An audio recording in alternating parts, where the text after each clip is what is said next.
Hey y'all, it's your girl KV coming at you with another Life After Lockup review. So this is super late because it is Wednesday. This show comes on Friday. I'm gonna get a better schedule. Probably have to start waking up earlier before my daughter and before my husband's meetings and stuff to really get these done. But let's go ahead and get to it. This episode wasn't too bad as far as like, mm, it wasn't like drama packed, I'll say. It was a cool little episode. We're just kind of still getting introduced, well, reintroduced to a lot of people, but a lot of the people we just seen, half the people we just seen. So starting with Brittany and Key Rock. Brittany and Key Rock, they do the skydiving, and when they hit the ground, we see that he has his mom and his brothers and stuff out in the back holding signs saying, "Will you marry me?" So once they land, he proposes, pulls out the ring. She's excited. Of course, she says yes. And she's just like, "I wish my grandma was here." And he was like, "She knows. I asked her." And she's like, "She knows. She knows." And just busts out into tears. It was a really cute moment. As I always say on here, I like Key Rock. We thought he was going to be a little crazy and controlling from when he was locked up, from how he would have his friends following her. But Brittany is low-key still a child. So even though I don't condone the stalking per se, I can see why he would be nervous and insecure while he was still locked up and she was in the free world. So I like Brittany and Key Rock now that he's out, and hopefully they do well, do great things. I really love the family support. Key Rock's mom just seems so loving and so open, and she just loves them kids, and it's so beautiful to see. So next we see Chevelle and Quaylen. It really wasn't much to them this episode, other than Chevelle, Quaylen, and Quaylen's mom mad that Chevelle's mom don't want to help pay for the venue. She told her, "I'll help you with your dress and the things that you need, but I don't support who you're marrying, so I'm not helping to pay for the venue." And my thing is like, and this is no judgment, but like, y'all go to a $25,000 venue and expect y'all parents to pay for it all? Is that what they were saying? Because they was kind of sounding like they wasn't really giving that much money. That's a lot of money just for the venue for you to want your parents to pay for. Especially it's looking like, well, we don't see no daddies in the picture. You know what I mean? So these are single moms that y'all wanting to make pay for y'all wedding. So that was a little lofty dreams to me. Cause yeah, $20,000 was my whole wedding. So I'm like, y'all want my parents to pay $25K just for the venue? And they don't even believe in y'all getting married? Because his mama don't like her mama, so she not really feeling the union all that much. And her mama don't like him and the fact that he was in jail and they had all the craziness that they had. So I was just like, okay, I guess we'll see further development on that and how they was expecting this cost breakdown to even happen. Now the meat of this episode, I would say, was Taylor and Chance. That was a big portion of this episode. So their opening scene, we see Chance on the floor playing with their baby, and he's making little retarded jokes like, "Why would you say this about your baby?" I'm saying, "Oh, he's gonna be expensive. He's gonna be expensive. Either he's gonna want to go to law school or he's gonna need a lawyer." Why you want your baby to need a lawyer? Like, ooh, the fact that she got pregnant by him. So next we see her sister Bobby comes over. Her twin sister comes over, and she has something to tell her sister, and and Taylor is like, "Is it good news or bad news?" The sister's like, "It depends on how you take it." Come find out the sister is getting married. She has a boyfriend, well, fiance named I believe his name was Scott.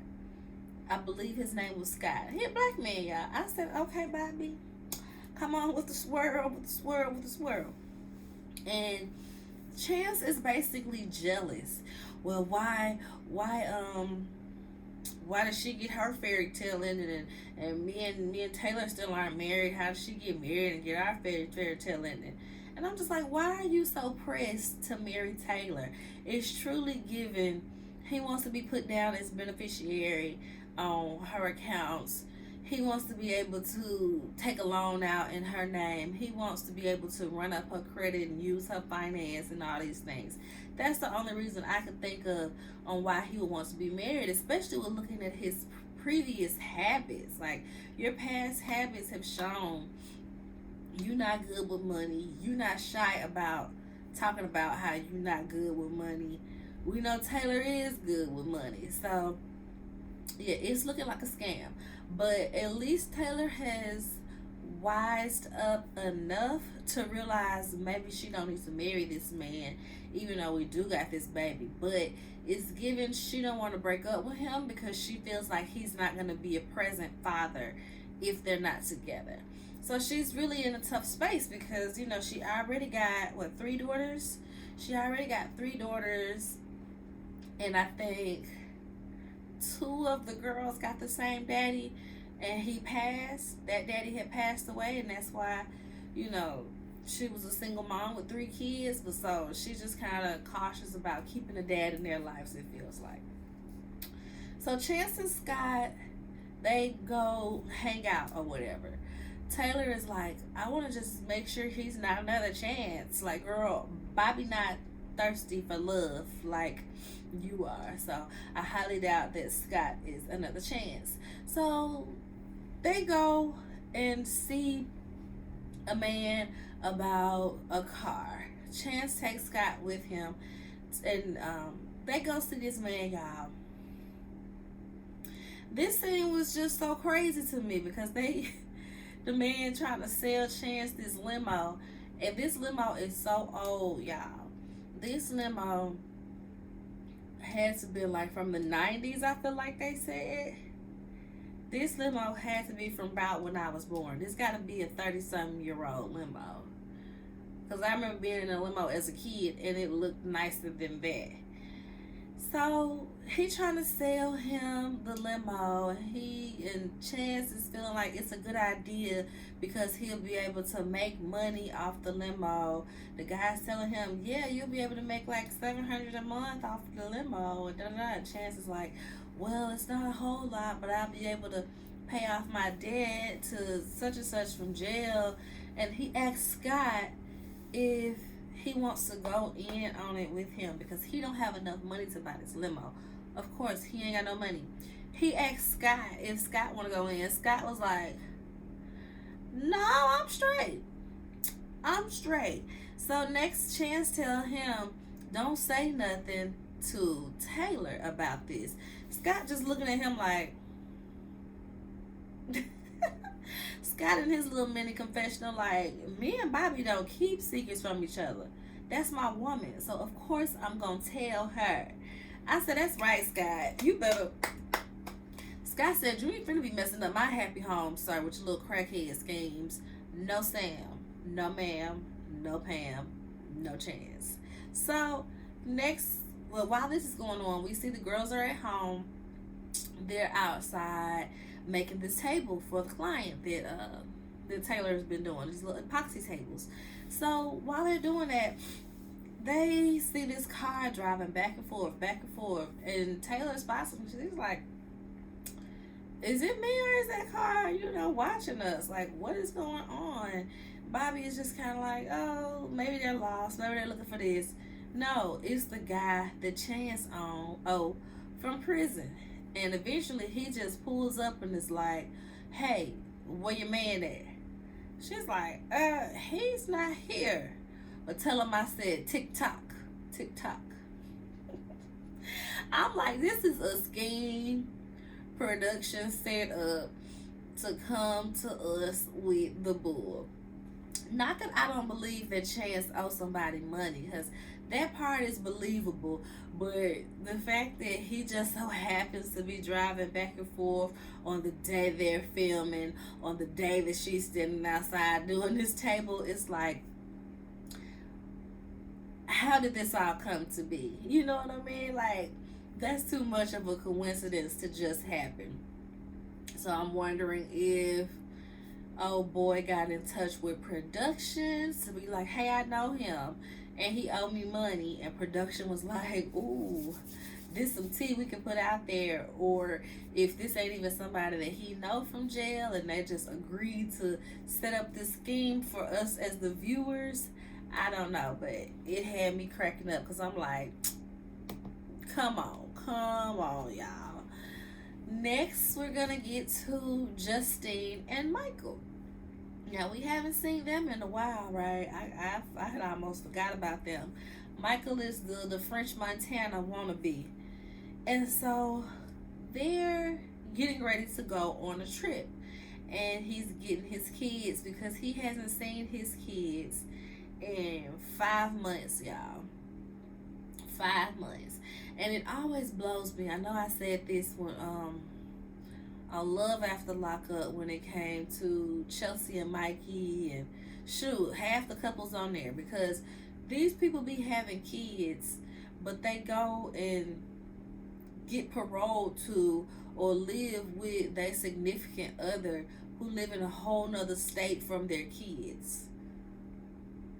That is just so messed up to me, that they would put their kids through not having them, even though they have access to get to their kids now that they're out of jail. So here is another case. 5 months last time he seen his kids. I said, so we saw your kids when you saw your kids. That's the last time we saw your kids, is when you saw your kids. Terrible. So they get a little Sprinter van, because I think it's like 6 or 7 kids between the two of them, something like that. They get a little Sprinter van and they go to a hotel, have like slumber party for a couple of nights. They got their little matching pajamas on and all that stuff. And he'd been locked up for 6 years, y'all. So his oldest daughter was 10 when he got locked up. She is now 16. So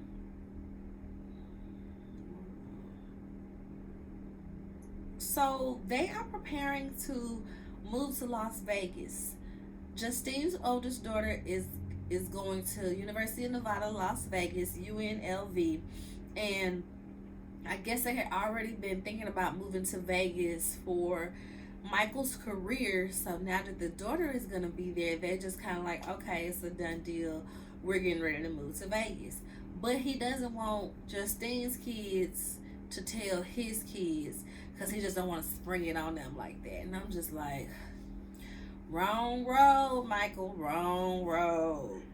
So the two older girls are hanging out. Like I said, Justine's daughter, I can't remember the girls' names.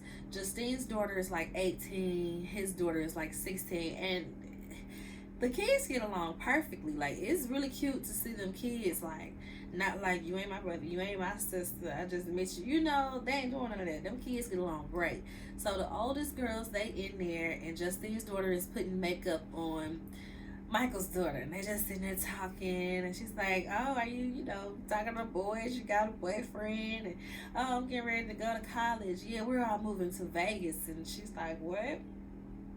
She's like, yeah, I didn't want to tell you because they told us not to tell y'all, but yeah, I'm gonna tell you anyway. She was like, yeah, you my girl, you my sister, so I'm gonna tell you even though they said not to. So yeah, that's gonna be interesting to see how that plays out, because I mean, I'm sure that his kids feel a way that, like, you've been gone out of our lives for so long and you don't care, you just finna keep dodging us, basically. You keep living your life and not really having much concern for us. I think one of his sons he has custody of, so that son gets around, but that makes it even worse because the other kids are like, what about us? What about us? We ain't sending you in forever.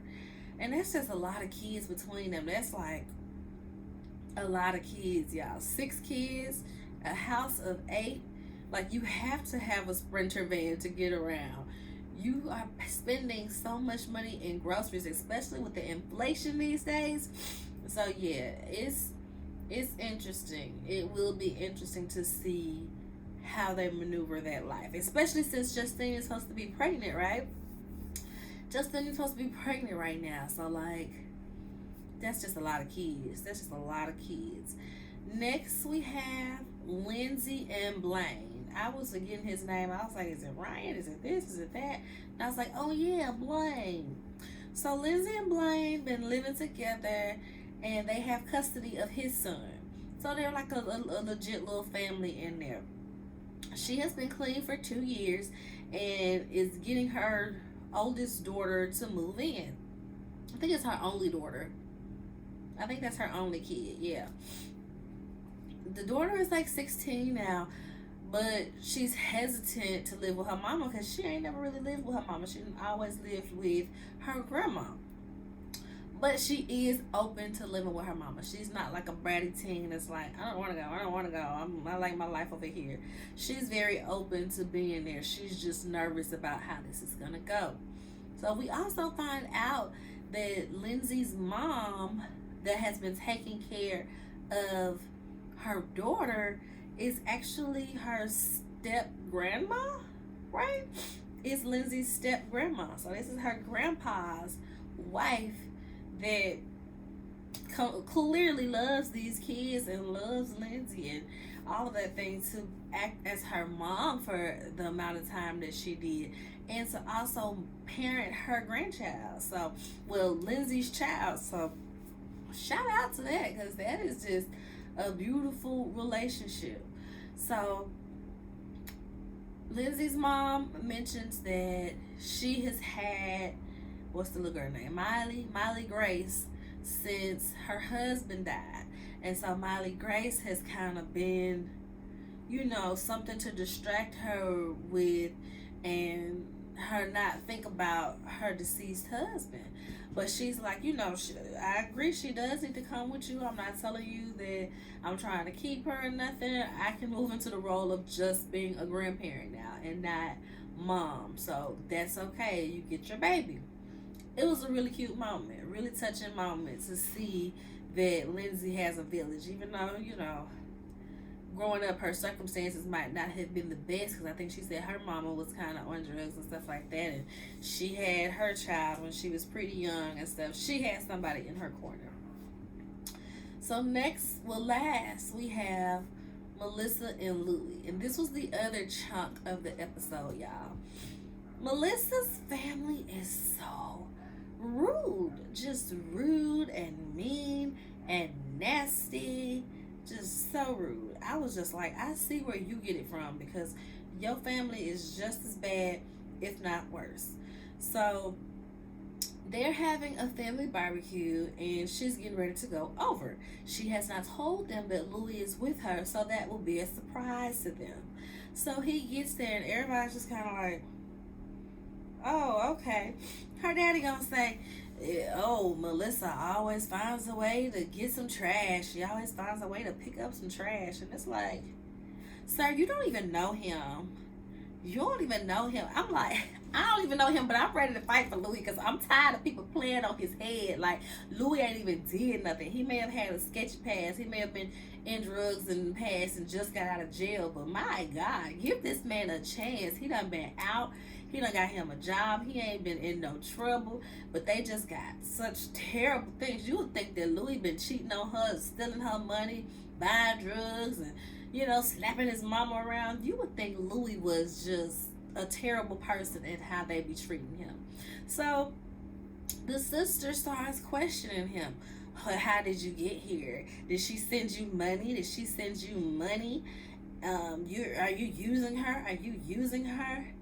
He like, no, I have my own money. No, it was a surprise. Like, she didn't send me no money to come out here. It was a surprise. I paid for my flight. Like, whatever. And he's handling it very, very well, y'all. I guess he used to Donna being all obsessive and crazy, so he know how to just give this stuff no energy, answer the questions, keep it moving. So while they're sitting at the table all together like a family, Donna calls, and they all get an attitude about Donna calling. And that really blew me because it's like, that's his mama. If she want to call and make sure her baby is fine, she is well within her rights. It's not like she was blowing his phone up. She's just like, I haven't heard from you. I think she said since you got in. So yeah, I'm calling to make sure your flight was okay and you got to where you was going. They all talking trash in the background. Oh yeah, he's a mama's boy. Da da da. And they basically get to arguing with Donna over the phone. Like, it was just so ridiculous. Also in this scene, Melissa's dad takes him to the side to kind of have that man-to-man talk to him about taking care of his daughter, being on the straight and narrow, all that good stuff like that. So yeah, next she's like, I got a surprise for you, I got a surprise for you. She takes him to their old high school, and she says, I always wanted to make out with you in the bleachers. And they make it out in the bleachers. And then she's like, you know what else I want to do? Well, she basically wants to bang in the dugout. Everybody else is having sex in the dugout. That's what I want to check off the list next. Let's go to the high school dugout and go have sex. And he's just kind of like, what? Okay. And he's in his confessional like, she really needs to let this high school fantasy go. I'm sure he's getting annoyed by it too, because girl, y'all like 30 years old now, and you still like, in high school Louis was this, and in high school Louis was that. He was just so cool and so popular. I always wanted him in high school. Y'all are grown adults now. Please let that high school fantasy go. So that's how that episode went, y'all. Yeah, that's everything on that. So make sure y'all like, thumbs up the video. Comment, let me know who y'all favorite couple is. It's probably gonna be the same, because ain't too many likable couples but Brittany and Key-Rock, I guess. But let me know who y'all favorite couple is. If you're not subscribed to the channel already, make sure you subscribe, and I will see y'all on the next video. Bye.